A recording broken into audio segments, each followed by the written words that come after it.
আইন যেমন একজন অপরাধীর শাস্তি নিশ্চিত করতে ভূমিকা রাখে, তেমনি রাষ্ট্রের একজন নাগরিকের জীবন ও সম্পদ নিরাপদ রাখতে সেফগার্ড বা রক্ষাকবচ হিসেবে কাজ করে।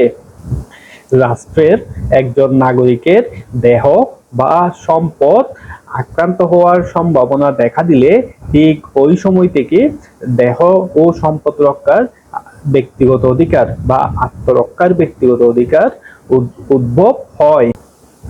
প্রতিপক্ষের আক্রমণের ধরন ও মাত্রার উপর ভিত্তি করে এই আঘাত প্রয়োগ করে সাধারণ আঘাত থেকে শুরু করে আক্রমণকারীর মৃত্যু পর্যন্ত ঘটানো যায় এবং এতে কোনো প্রকার অপরাধ সংগঠিত হয় না।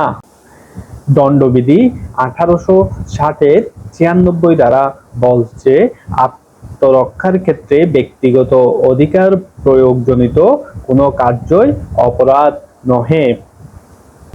দণ্ডবিধি 1860-এর 97 ধারা বিবৃত করেছে কোন কোন ক্ষেত্রে এই অধিকার প্রয়োগ করা যাবে। মানবদেহ সংক্রান্ত অপরাধের বিরুদ্ধে এবং সম্পত্তি সংক্রান্ত অপরাধের বিরুদ্ধে এই অধিকার প্রয়োগ করা যায়।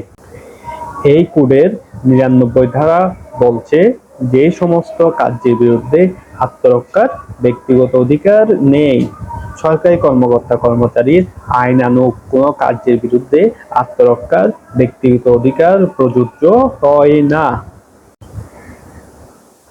যেসব ক্ষেত্রে সরকারি কর্তৃপক্ষের আশ্রয় নেওয়ার সুযোগ থাকে, সেসব ক্ষেত্রে আত্মরক্ষার ব্যক্তিগত অধিকার প্রযোজ্য হয় না। আত্মরক্ষার জন্য যতদূর পর্যন্ত ক্ষতি সাধন করা প্রয়োজন হয়, তার চেয়ে অধিক ক্ষতি সাধনে আত্মরক্ষার ব্যক্তিগত অধিকার প্রযোজ্য হয় না। আজ এইটুকুই। আগামী পর্বে আত্মরক্ষার ব্যক্তিগত অধিকার প্রয়োগ করিয়া যেসব ক্ষেত্রে মৃত্যু ঘটানো যায় তা নিয়ে আলোচনা করব।